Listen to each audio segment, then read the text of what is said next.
After being away in the hospital for 2 weeks, weakened and fragile, I returned to what should have been a familiar, comforting home, but everything felt different. The front door, which had once been an easy access point, now felt heavy as I turned the key. I stepped inside, my body still aching from the recent surgery, and found my son Ethan sitting in my chair in the living room, absorbed in his laptop. His nonchalant attitude cut deeper than the physical pain in my chest. My wife Celeste emerged from the kitchen with a weak smile, acknowledging my return with a coldness that I didn't expect. "You're looking better," she said, though her voice and her expression betrayed her indifference. I set my things down, trying to take in the changes around me. My belongings gone, replaced by items I didn't recognize. Family pictures had vanished from the mantel. The bookshelf was now organized by color rather than memory, and the lamp Sarah had bought at a yard sale was no longer there. I asked, "Where are my things?" Celeste's response, "We were just cleaning up," felt like an excuse for something much more painful, like I wasn't even needed anymore. I walked toward the garage, my body protesting with each step, and I saw it. Everything I had accumulated over my lifetime packed away in boxers. Old tools, photo albums, and Sarah's recipe cards were shoved away like they meant nothing. My son's voice interrupted my thoughts, reminding me that this wasn't my house anymore. Ethan told me we needed to talk about the house's future, which sounded more like he had already decided it had no place for me. The garage, once filled with memories of projects and family moments, now felt like a tomb. I realized then that I wasn't welcome. Ethan, now standing in my path, said I needed a different arrangement, one that seemed to consider me as nothing more than a burden. His words felt like a slap, but I pressed on, climbing the stairs to my bedroom. Every step was a fight, and I felt the weight of everything that had changed pressing down on me. The conversation below was muffled, but I knew what they were discussing. It didn't matter that I was still alive. To Ethan, I was an inconvenience, someone standing between him and the life he thought he deserved. The bedroom I once loved now felt foreign. The bed was the same, but the pictures were fewer, the room smaller, as if it too had already been prepared for a future that didn't include me. I wanted to believe that things would get better, that the awkwardness of the moment would pass. But as I lay there alone, the reality of it all settled in like a heavy fog. Ethan's footsteps were the only sound I heard that night. No good night, no checking on me, just the click of the door closing between us. I woke the next morning to pay, not just from my surgery, but from something far more piercing. My chest felt heavy, as though a weight was pressing on it, and when I tried to move, dizziness overtook me. The thought of getting help was all I could focus on. My phone was on the dresser across the room, but my body wouldn't cooperate. I tried to stand, but my legs buckled, and all I could manage was to call for Ethan. "Ethan," I croaked, but he didn't hear me. I could hear the sounds of normal life from below, the clink of dishes, the hum of the television, the world moving on as if I weren't in the middle of a medical emergency. I tried again, louder this time, but the response was slow and distant, as if I were an annoyance rather than a father in need. "What is it, Dad?" he finally asked, his voice flat. I begged him to call an ambulance, but instead, he dismissed my request, saying he would help in a moment, as though I were being melodramatic.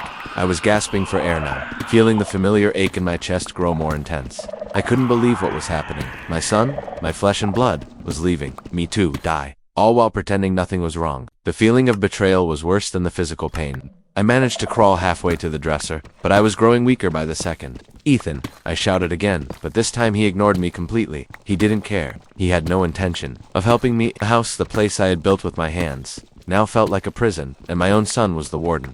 I collapsed against the wall, unable to do anything but wait. Time dragged on. I could hear him downstairs, carrying on with his morning routine. He was calm, as though he didn't have a care in the world.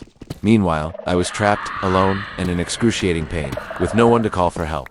My mind raced with thoughts of Sarah, who would have been there for me, but she was gone. My body betrayed me as I tried to move, but each effort was met with pain and the growing realization that my son wanted me to die. He had locked me in, just waiting for me to fade away, thinking that this would be his ticket to the inheritance he so desperately wanted. The house was worth a small fortune, and he saw me as nothing more than an obstacle standing between him and his future. I tried to call for help again, but my voice was weaker now. I could barely speak. "Ethan, please," I whispered. I could hear him in the kitchen, moving about without any urgency. When he finally came upstairs, his expression was one of feigned concern, like he was doing me a favor. He stood at the door, asking me what was wrong, as if I weren't about to die. The look in his eyes said it all. He wasn't worried about me. He was annoyed by me, and when I asked him to call an ambulance, he did the unthinkable. He walked past me, picked up my phone, and slipped it into his pocket. He had no intention of letting me get the help I so desperately needed. The door was locked, and I was trapped. I pounded on, shouting for him to let me out, but he ignored me completely. His footsteps faded as he descended the stairs, leaving me to die alone. The pain in my chest intensified, but now it was mixed with a deep gnawing pain that had nothing to do with my surgery. My own son had betrayed me. I pressed my ear against the door, hoping he would change his mind, but all I could hear was him speaking to Celeste downstairs. Their voices muffled but unmistakably happy, discussing their plans for the future. I was no longer part of that future, and so I waited. Hours passed. I couldn't keep track of time. My body was shutting down, but my mind was more alert than ever. Ethan thought I would die quietly, but he was wrong. I wasn't going to let him get away with this. I found the strength to crawl to the window, each movement slow and agonizing, but I had to try. If I could get Hal's attention, he might be able to help me. Hal, the neighbor who had always been kind to me, would surely notice something was wrong. I pressed my face against the cold glass and called out to him, but my voice was barely a whisper. Still, I kept going, knowing that this was my only chance. Hal looked up, and when he saw me, his expression changed immediately. He rushed to call an ambulance, and I finally felt a glimmer of hope. But my son, Ethan, had heard the noise and was already coming upstairs. I couldn't let him stop me now. The door was locked, but the paramedics were on their way. Ethan's plan was falling apart. I could hear the sirens in the distance, growing louder as they approached, and for the first time in days, I allowed myself to relax. Help was finally on the way, but would Ethan let them in? He had already tried to convince the paramedics that I was just confused, that I was imagining everything. But I wasn't confused. I was dying, and he was the reason. The paramedics arrived, and when they demanded access, Ethan hesitated, but the truth was undeniable. The police would be here soon. Ethan was caught in his own lies. The sound of the door unlocking was the sweetest sound I'd ever heard. As I was carried out of that house, the place that should have been my sanctuary, I knew I would never be the same. But I was still alive, and that, in itself, was a victory. As the paramedics worked swiftly to stabilize me, the weight of the past few days started to lift, but the emotional turmoil was far from over. Ethan, standing just outside the door, had gone silent, his usual bravado nowhere to be seen. I could feel his presence, though lingering in the air, his guilt now a thick, suffocating fog. The woman paramedic, Sarah, had introduced herself, earlier with a calm professionalism, but her eyes had softened when she saw me, recognizing the severity of the situation. She and her partner, Mike, moved quickly, attaching monitors to my chest, checking my chest vitals and inserting an IV. As the oxygen mask settled over my face, I tried to focus on my breathing, trying to ignore the fact that my own son was outside, perhaps wondering if he had pushed things too far. But I knew he hadn't. This wasn't some misguided attempt at helping. This was cold, calculated, and sinister. As I was loaded into the ambulance, I could hear Ethan's voice downstairs, speaking with a strange mixture of authority and fear. He was attempting to explain himself, to spin a story of confusion and mistaken intentions, but I didn't care. I had already heard enough. He had condemned himself with his actions, and nothing could take that away. The sirens wailed as we sped toward the hospital, but inside the ambulance, I felt a strange sense of clarity. I was alive, and for the first time in days, I felt hope, a feeling I hadn't allowed myself to experience since I returned home. I had survived. I had fought back. Despite my fragile body and weakened heart, I had endured. The doctors at the hospital worked quickly, but the truth lingered in my mind like an unshakable shadow. Ethan had locked me in, knowing full well that I was on the edge of death. He had tried to get rid of me, to erase me from his life, so he could claim what he believed was my house, my money, my life's work. But he had failed. He had underestimated me. When I was finally stable enough to have a conversation with Dr. Simmons, she made it clear how close I had come to death. The severity of my condition, the stress I had endured, had taken its toll. Had I waited any longer, the outcome could have been very different. It was then that I decided I would never let Ethan get away with what he had done. I would find a way to expose him, to make him face the consequences of his actions. No one, not even family, had the right to treat another human being like that. I had already endured so much in my life, from wars to the loss of my wife Sarah, but nothing had prepared me for the depths of betrayal I felt for my own son. He had chosen money over family, over love, over everything that had once been important to us. And I couldn't let that stand. The days passed slowly in the hospital, filled with doctors' visits, medications, and tests. But I spent every moment formulating my plan. I knew that I couldn't just confront Ethan. I needed evidence, something concrete, something that would hold up in court. I needed to ensure that he would never be able to manipulate his way out of this. And that's when I had the idea. The small digital recorder I had used years ago to capture Sarah's stories would serve a different purpose. Now, I would record his confession. I would catch him in the act. Make sure that when the time came, the truth would come out. I spent hours preparing, collecting medical records, writing down my statements, and rehearsing what I would say. I couldn't afford any mistakes. When I was discharged from the hospital, I felt a strange mixture of emotions. I was relieved to be going home, but I knew things would never be the same. I couldn't trust Ethan anymore. The man I had raised, the boy I had loved, was gone, replaced by someone who only saw me as a means to an end. I returned to the house, determined to carry out my plan. The moment I stepped through the door, everything seemed off. The house was still the same, but it felt different. It no longer held the warmth of family, it felt cold, almost like a stranger's house. The moment I saw Ethan, standing in my chair, as if it were his, I knew what I had to do. I couldn't let him get away with this. He would face the consequences. And so, I waited. I knew the game had changed. This time, it was me who would be in control. As the hours passed, I could sense that Ethan was growing increasingly nervous. He didn't know what I had planned, but the tension between us was palpable. He tried to act as though everything was fine, asking me questions about my health, offering false sympathy, but I could see through it. The mask was slipping. I had spent too many years being manipulated to fall for it again. By the time I had everything ready, the tension in the air was thick. I could hear the sound of his car pulling into the driveway. It was time. I took my seat in the living room, the one that had once been mine, and waited for him to enter. When he did, his face was unreadable, but I saw the flicker of recognition in his eyes. He knew what was coming. "How are you feeling, Dad?" he asked, his voice too calm, too rehearsed. I didn't answer right away. Instead, I leaned forward, meeting his gaze with a cold, determined look. "We need to talk," I said, "about inheritance, about plans, about sons who wait for their fathers to die." His face froze for a moment. Then he recovered, trying to brush it off as if I were just confused. "I don't know what you mean," he said, but the panic was already creeping into his voice. I smiled. "Yes, you do." I could see the realization dawn on him, his facade cracking as he understood that I knew everything. The words spilled out of me, and for the first time, I wasn't afraid of him. I told him everything I had learned, everything I had pieced together, how he had tried to get rid of me, how he had locked me away, hoping I would die so he could inherit everything I had worked for. "The house is worth $300,000, isn't it?" I said, watching his face drain of color. "That's what you wanted all along, wasn't it? To be free of me?" I could see him struggling to maintain control, but it was too late. He was caught. I clicked the recorder in my pocket, and his voice filled the room, damning him with every word. He had confessed. The lies, the manipulation, the cruelty, it was all there, recorded for the world to hear. And as the police arrived, I knew that Ethan's fate was sealed. He had thought he could get away with it, but he had underestimated me. For the first time in years, I felt peace. The doorbell rang, and the police stepped in, taking Ethan away in handcuffs. His face was pale, his expression one of desperation, but it was too late. His plans had crumbled. "Justice," I whispered, a quiet satisfaction filling me as I watched my son being led away. It had taken everything I had to get to this point, but I had done it. I had survived. And now, I would make sure he would never harm anyone else again. The silence that followed was unlike any I had ever felt. Ethan was gone, and with him, the weight of betrayal that had been hanging over me for so long. The police were still in the house, conducting their investigation, but everything felt distant. My focus was no longer on the immediate chaos, the sirens, or the flashing lights outside. It was on what came next. What would life look like after this, now that the truth had been exposed and justice had been served? Celeste's soft footsteps interrupted my thoughts. She entered the room with a suitcase in hand, her face streaked with tears. But there was a coldness in her expression that mirrored Ethan's. She stood at the threshold, hesitating for a moment before speaking. "I'll be gone by tomorrow," she said quietly, her voice breaking. There was no anger in her words, no rage, just a sadness that had long since turned into resignation.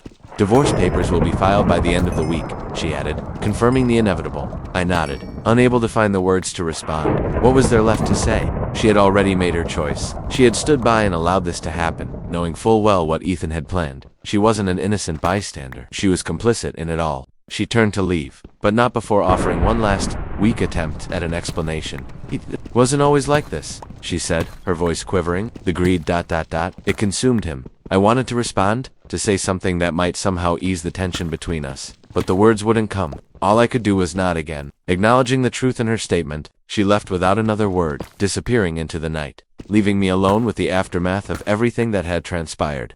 The house once filled with the sounds of family, now felt empty. But it wasn't just the physical absence of Ethan and Celeste that made it feel that way. It was the emotional void. The realization that my family, my own flesh and blood, had been willing to discard me for money, for security, for an easy life. How could I have been so blind to it all? How could I have not seen the signs sooner? But I couldn't dwell on that.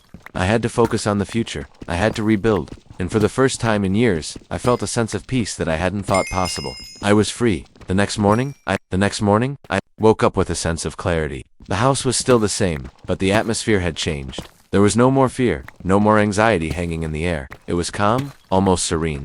I had finally rid myself of the toxicity that had been poisoning my life for so long. The phone rang at 9 a.m., interrupting the stillness. I picked it up, already knowing who it was. Oscar. The voice on the other end was warm and familiar. It was Margaret, my lawyer. The new will is finalized. Your son is no longer an heir, and the proceeds from the sale of the house will go toward your new living arrangements, as well as a substantial donation to the Elder Abuse Prevention Society. I let her words sink in, the finality of it all. This was justice. This was what I deserved. I thanked her, my voice steady, despite the emotions bubbling up inside me. Thank you, Margaret, I said, my words carrying a weight that had been absent for so long. This feels right. I hung up the phone, my hands trembling slightly as I set it back down. It felt like the last piece of the puzzle had fallen into place. I was free to live the life I had always wanted, free from the people who had tried to use me. But the road ahead wasn't going to be easy. I had made the decision to sell the house, to move on, but that didn't mean I was ready. To forget everything, the memories of Ethan and Celeste would linger, but they wouldn't hold me back. I had already started the process of looking for a new place to live, somewhere peaceful, somewhere free of the ghosts of my past. The real estate agent had already been by to take pictures of the house, and the listing was going live that afternoon. The house would sell quickly. It was a good neighborhood, a well-maintained property, and despite the recent drama, it still held value. I knew that whoever bought it next would fill it with love and laughter, things it had been missing for far too long. I spent the day packing up the last of my things, organizing what I would take with me to my new life. The photos, the mementos, the things that truly mattered. The rest would be left behind, discarded with the memories of a family that no longer existed. The following weeks passed in a blur. I found a new place to live, a modern assisted living community that was everything I needed. It was bright, welcoming, and full of people who understood the importance of family. The place felt like home already. It was a far cry from the house I had spent so many years building, but it was where I would rebuild my life, where I would find peace again. As the moving day approached, I couldn't help but feel a sense of gratitude. Gratitude for my survival, for the lessons I had learned, and for the opportunity to start over. I wasn't just a survivor of a medical emergency, I was a survivor of betrayal, and I wasn't going to let that define me. When the day came to leave, I walked out of the house with my head held high. The house was no longer mine, but I had reclaimed my dignity. I had won back my freedom. The house sold quickly, and with it, I sold the past. The proceeds went to my new living arrangements and the donation I had promised to make. I had given back to the community in a way I hadn't been able to before, and that felt like the right thing to do. As the final paperwork was signed and the keys were handed over, I couldn't help but think about the future. It wasn't just about the money or the house anymore. It was about what I would do with my life going forward. It was about finding purpose, about being true to myself, and about never allowing anyone to make me feel small again. I didn't need Ethan's inheritance. I didn't need his approval. I had everything I needed: my health, my strength, and my sense of self. And that was enough. My new chapter had already begun. I was ready for whatever came next. The days following Ethan's arrest were some of the strangest of my life. I had spent so long living in a fog, unsure of who I could trust, feeling as though I were constantly on the edge of a precipice. But with each passing moment, the weight lifted just a little more. It wasn't just the physical healing I was going through, it was the emotional recovery that felt the most daunting. The house was a strange place to be now. It no longer felt like home, but a museum of painful memories, a space where relationships had deteriorated into something unrecognizable. Ethan had taken so much from me: my health, my trust, my hope. Yet in the end, he had failed. The reality of his failure didn't dawn on him until it was too late. Celeste's departure came swiftly, her suitcase packed, her eyes filled with regret, but not enough to stop her from walking away. She had been complicit, and I would no longer allow her to live in denial. I had raised my son to be a better man, but somewhere along the way, greed had twisted him into something monstrous. That night, after the police had taken Ethan away, I sat alone in the living room, the space that had once been filled with laughter now eerily silent. The familiar sounds of family life, of the television, of conversation were gone, replaced by the hum of the refrigerator, the creak of the floorboards. Everything felt different, but somehow, it also felt right. My own life was beginning to shift in ways I hadn't expected. As much as I hated the circumstances, as much as I had suffered, the truth was clear. I had been given a second chance. This was the beginning of something new. I would rebuild my life, piece by piece, with dignity and self-respect. The house, the place that had been my sanctuary for so long, would no longer define me. It was a place filled with betrayal, not love. But that didn't mean I had to stay trapped in it. As the days passed, I spent time organizing my thoughts and my belongings. The house was sold, and the proceeds would go toward my new life. The decision to move to an assisted living facility wasn't an easy one, but it felt like the right step forward. The place I chose was different, bright, welcoming, and full of people who understood what it meant to be vulnerable without exploiting it. I would no longer be a prisoner of my past. I would take control of my future. The weeks that followed were filled with the quiet tasks of moving on. The moving company arrived, and I stood at the front door, watching as my history was loaded onto trucks. Every box, every piece of furniture, every photo was a reminder of who I had been. But they were also reminders of who I was becoming. As the last box was carried out, I looked around the empty house and felt a strange mix of relief and sadness. It was the end of an era, but it was also the beginning of something better. I took a last walk through the rooms that had once been filled with love, laughter, and warmth, now only filled with the echoes of what had been lost. There was no more room for bitterness, no more room for regret.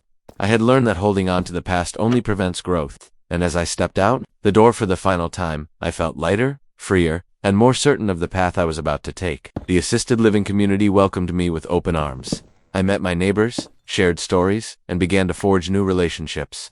I found solace in their company, in the shared understanding that aging wasn't something to fear, but something to embrace. I began to rediscover parts of myself that I had forgotten in the years of stress and anxiety. The feeling of peace that washed over me was something I hadn't experienced in so long. The future, once an unknown and terrifying prospect, now seemed full of possibility. I wasn't the man I had been, and I certainly wasn't the man Ethan had tried to make me into. I was stronger than that. I had survived his betrayal, my surgery, and the challenges life had thrown at me, and now, I was choosing to live, not just survive. My new life, in many ways, was just beginning. I spent the next few weeks settling into my new place. The staff was kind, the food was good, and the other residents welcomed me with open arms. I spent my time reading, attending community events, and even joining the weekly poker game that Hal had mentioned. Hal had become a true friend during my recovery, and his visits had been a lifeline when I felt alone. I didn't want to dwell on the past, but every now and then, I would find myself thinking about Ethan, about how he had once been the light of my life. I wondered if he would ever understand the consequences of his actions, but I refused to let that thought consume me. The truth was, I couldn't change him, and I couldn't change what had happened. What mattered now was that I had survived.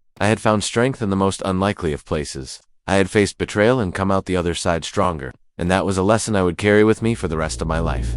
As I adjusted to my new routine, I began to focus more on the things that brought me joy. I rediscovered my love for painting, something I had set aside years ago. I spent my days painting landscapes and still lifes, capturing the beauty of the world around me. It was a reminder that, despite the darkness of the past, there was still beauty in the world. The next time I spoke with my lawyer, we discussed the final details of my estate. Ethan had been removed from my will, and the house was now officially sold. I wasn't sure what would happen to him next, but I knew I had done what was necessary. I had reclaimed my life, and I had done so with my dignity intact. The lawyer also informed me that the proceeds from the sale of the house had been distributed as I requested, with a portion going to charity. I felt a deep sense of satisfaction, knowing that, despite everything, I had managed to do something good with the situation. I had given back to those who had been victims of elder abuse, just as I had been. In some ways, it felt like a final act of justice. As I sat in my new apartment, looking out at the view of the city below, I couldn't help but smile. I had come a long way from the man I had been just a few months ago. I had endured, and now, I was finally free. Free from the chains of the past, free from the lies and betrayal, and free to live my life on my terms. I had learned that it's never too late to take control of your future, to demand better from life, and to refuse to accept cruelty disguised as family. My story was far from over, but the next chapter was mine to write, and I was ready. As the days passed in my new home, I found a rhythm to my life that I had not known in years. I began to embrace the quiet moments, savoring the peaceful solitude that came with not having to constantly look over my shoulder, wondering when the next betrayal would strike. The staff at the assisted living facility had become like a second family to me. We shared stories, laughed together, and supported each other in ways I had never expected. The loneliness I had feared was replaced by the warmth of genuine human connection, something I hadn't felt in so long. It was strange to think that just a few months ago, I had been locked in that room, fighting for my life, with my own son, betraying me in the most cold-hearted way. But now, in this new chapter, I had found something even more valuable than freedom: peace. As the weeks went by, I continued to settle in, focusing on my hobbies, making new friends, and attending activities. At the facility, my health had improved significantly since the surgery, and with the emotional weight lifted, I felt stronger than ever. Painting had become my outlet, a way for me to process the pain and loss, but also to celebrate the beauty of life. I painted scenes of nature, rolling hills, lakes, and vibrant sunsets. Each stroke of the brush was a reminder that, even in the darkest times, there was light to be found. One afternoon, while I was working on a new painting of a sunset, I received an unexpected visit from Hal. He had become a constant in my life since I had moved into the assisted living community, and his friendship had been a true gift. Hal had been the one to help me in those dark moments when I thought all hope was lost. He had been the one to call the ambulance when I couldn't, the one who had reached out when I needed help. His visits were a reminder that there were still good people in the world, people who cared. "How's the painting going, Oscar?" he asked, settling into the chair across from me. "It's coming along," I replied, a smile tugging at my lips. "I'm finding it helps clear my mind." Hal nodded, his eyes softening as he looked at the canvas in front of me. "I'm glad to see you're doing well," he said, his voice sincere. "You've been through a lot, but you've come out stronger." "That's something not many people can say," I chuckled softly. "I've had my fair share of challenges, that's for sure. But I think I'm starting to understand something important. Life doesn't stop just because things go wrong. You can either let it drag you down, or you can choose to fight, choose to find something worth living for." Hal's gaze met mine, and I could see the understanding in his eyes. "You've got a good perspective, Oscar. I admire that. You've turned your life around, and that takes strength." We sat in comfortable silence for a while, the kind of silence that comes when two people understand each other without needing to say much. I felt a sense of gratitude for Hal, for his friendship, and for the way he had helped me rebuild my life. He had been a constant reminder that not all people were like Ethan and Celeste. Not everyone saw others as obstacles to be eliminated. Some people still understood what it meant to love, to care, and to be there for each other. The following week, I received a letter from the lawyer handling the sale of my house. The sale had gone through quickly, and the proceeds had been placed in a trust for my future needs, as well as a significant donation to the Elder Abuse Prevention Society. I was pleased with how everything had turned out. It felt right to know that the money that had once been a source of greed and manipulation was now being used to support those who had been through similar experiences. It was a small act of redemption, but it was meaningful nonetheless. I still couldn't shake the memories of what Ethan had done to me, and I knew that, deep down, I would never forget the pain of that betrayal. But I had learned to let go of the anger. I couldn't change the past, no matter how much I wanted to. What mattered now was the future, and I was determined to live the rest of my days with dignity and purpose. As the months went by, I began to think about the future in a different way. I was no longer consumed by the thought of what Ethan had done or what might have been. Instead, I focused on the life I had ahead of me. I had friends now, people who cared about me, and I wasn't about to waste that. I joined the community center's book club, took up gardening in the small backyard of my new place, and even started volunteering at the local animal shelter. I found joy in helping others, in making a difference no matter how small. One day while I was at the shelter, I met a young man named Derek. He was in his early 20s, new to the shelter, and eager to help out. He reminded me a little of myself when I was younger, full of energy, full of hope, and ready to take on the world. Over time, Derek and I became friends. We would sit together after our shifts, talking about life, the struggles we had faced, and the dreams we still held on to.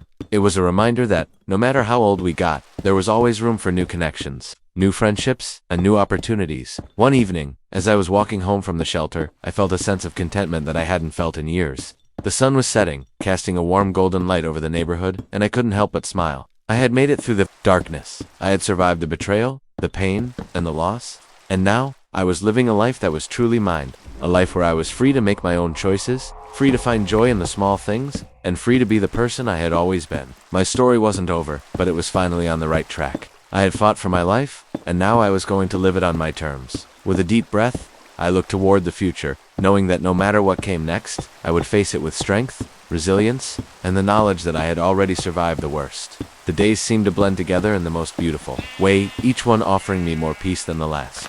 And as I spent my days in the assisted living community, I began to embrace the quiet moments, savoring the solitude that came with not having to constantly look over my shoulder, wondering when the next betrayal would strike. And, in time, I realized that peace didn't come from material wealth or the approval of others, but from within. A lesson I had learned through my struggles. My painting became my outlet, a way for me to process the pain and loss, but also to celebrate the beauty of life. And with each stroke of the brush, I remembered that, even in the darkest times, light could be found. Derek, the young man I had befriended, had been a constant source of joy, reminding me of my younger self, full of energy, full of hope, ready to take on the world. And his friendship grew, stronger with each passing week, sharing stories of our pasts, our hopes for the future, and our challenges. And as I thought back on my own youth, the dreams I had once held, I realized I had spent so many years believing that my best days were behind me. But now, at 68, I had a chance to reinvent myself, to rediscover those dreams I had put aside for marriage, children, and responsibilities. And it was one evening, sitting with Derek on the porch of the community center, that I realized it was never too late to chase after what you truly wanted. And with that realization, I made the decision to attend a small community fundraiser for the animal shelter, an event that allowed me to meet new people and connect. And I realized, as I mingled with the other guests, that my life had changed. I was no longer the person trapped by the past, but a man who had embraced the future. And as the evening ended, I felt a renewed sense of purpose, knowing that even the smallest acts could make a difference. The following months were filled with new hobbies: photography, writing, and even volunteering at the shelter, and each activity gave me joy and fulfillment, reminding me that I wasn't just surviving but truly living. And as I found strength in new friendships and the satisfaction of giving back, I started journaling, writing down my thoughts, my reflections, and my hopes for the future, a process that helped me heal in ways I hadn't anticipated. And it was then that I decided to write a book, to share my story of resilience, strength, and the power to change, a story that might help others find hope in their darkest moments. And as I wrote, I realized how much I had endured and how far I had come.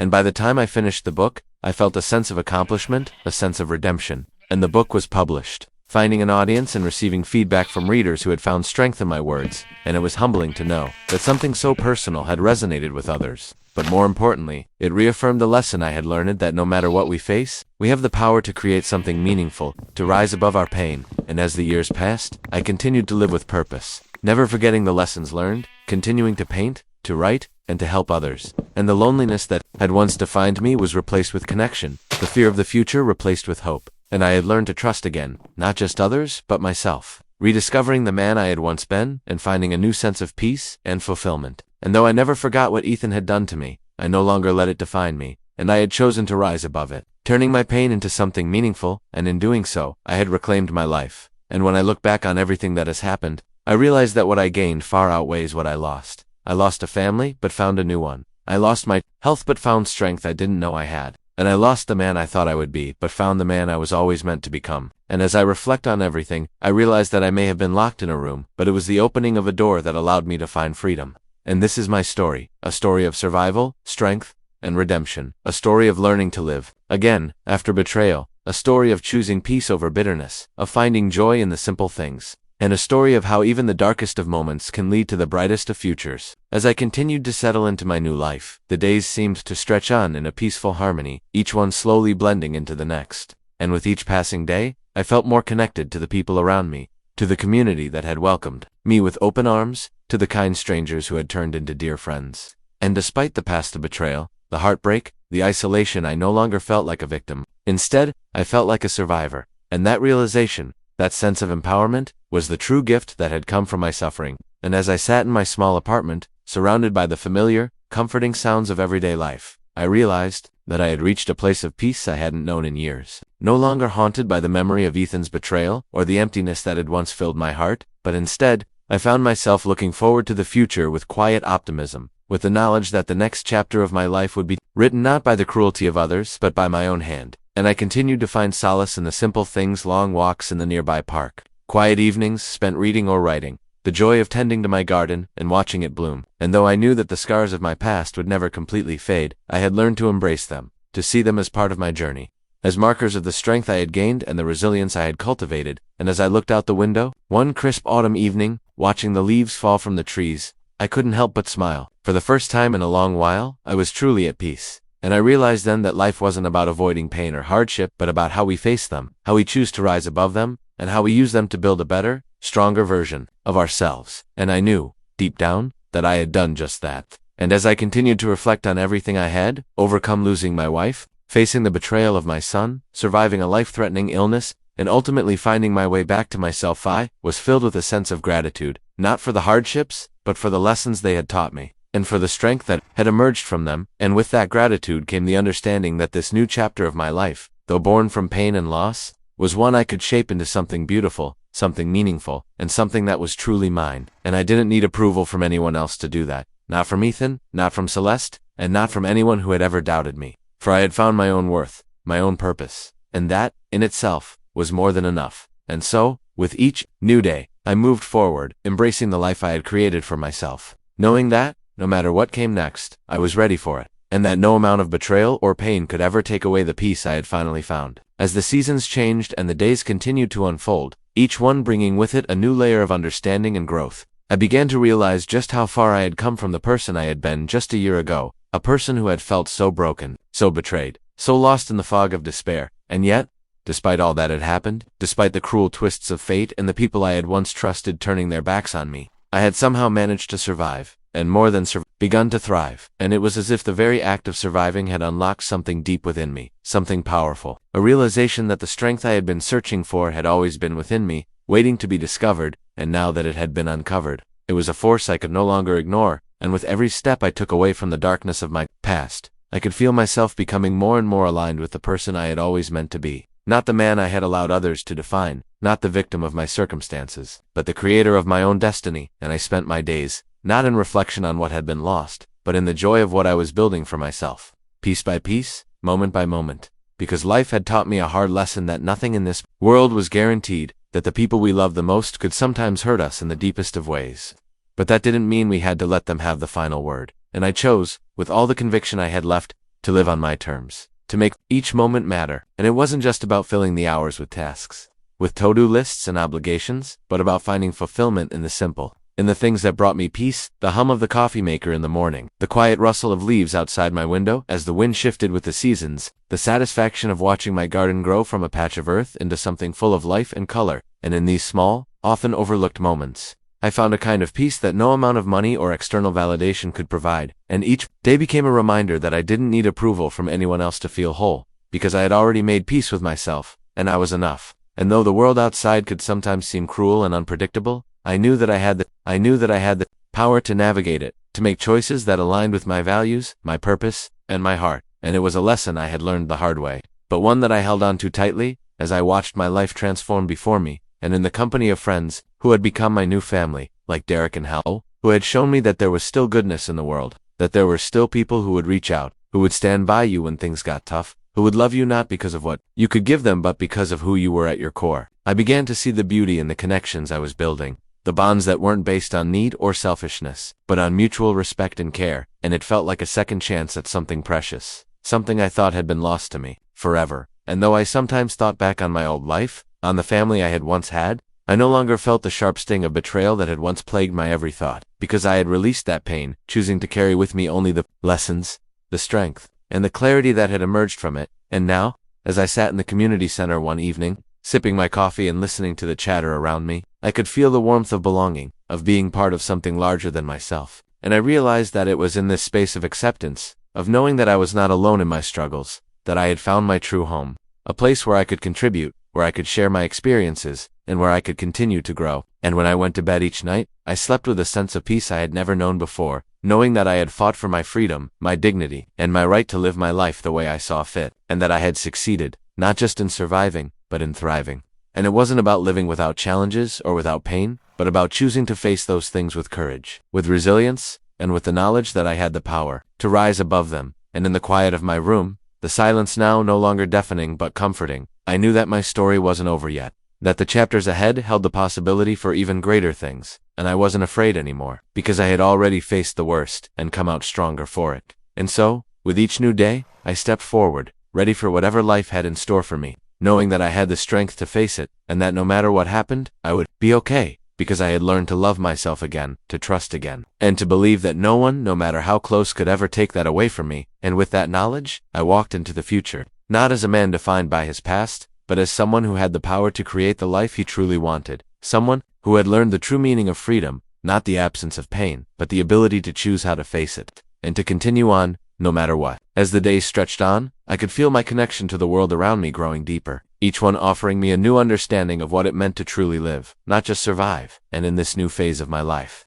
I found myself no longer shackled by the ghosts of my past or the bitterness that had once defined me, but instead, I was embracing the vastness of life's potential, realizing that the pain and betrayal I had experienced had, in fact, shaped me into someone stronger, someone who understood the value of inner peace, of self-love, of quiet strength. And it was through this shift in perspective that I began to see the beauty in the simple, everyday moments that I had once overlooked, like the sound of the birds chirping outside my window in the morning, or the feeling of sunlight warming my face as I sat in the park, watching the world go by. And with each passing day, these small moments began to accumulate into something more significant, like puzzle pieces slowly falling into place, creating a picture of a life I had never imagined for myself, a life where I was in control, a life where I could finally be free from the constant worry of whether I was living up to others' expectations, whether I was worthy of love, of peace, of happiness. And through my newfound understanding of self-worth, I learned to let go of the need for approval, realizing that the only validation I truly needed was from within,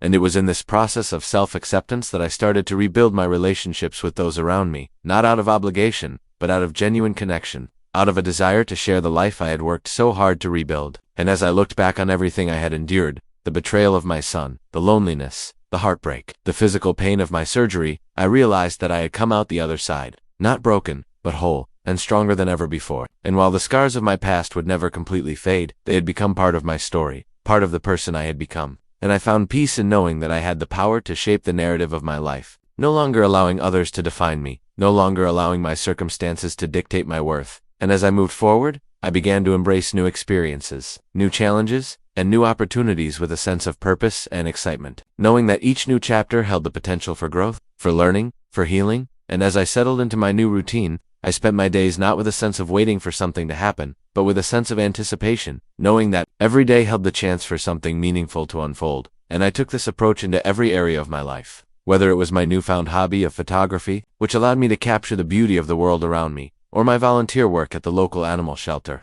where I had found a sense of purpose that had been lacking in my earlier years, and even in the small interactions with my neighbors, my friends, and the people I encountered throughout my day, I found myself deeply appreciating the connections I had made, the kindness that had been shown to me, and the love that I had once thought was beyond my reach. But what struck me most during this time of renewal was the deep sense of gratitude I began to cultivate, not for the material things that so many chase after, but for the intangible gifts that life had to offer: love, friendship, kindness, the feeling of truly being seen and heard, the comfort of knowing that, no matter how difficult the past had been, I was now surrounded by people who cared. And with this newfound gratitude came a deeper sense of clarity about what truly mattered in life. And I realized that my earlier focus on success, on achieving goals for the sake of others, had been misguided, and that what I truly valued was the ability to live authentically, to follow my heart, and to create a life that reflected my truest self. And so, I dedicated myself to nurturing these relationships, to continuing my work at the shelter, to pursuing my passion for painting and photography, and to simply living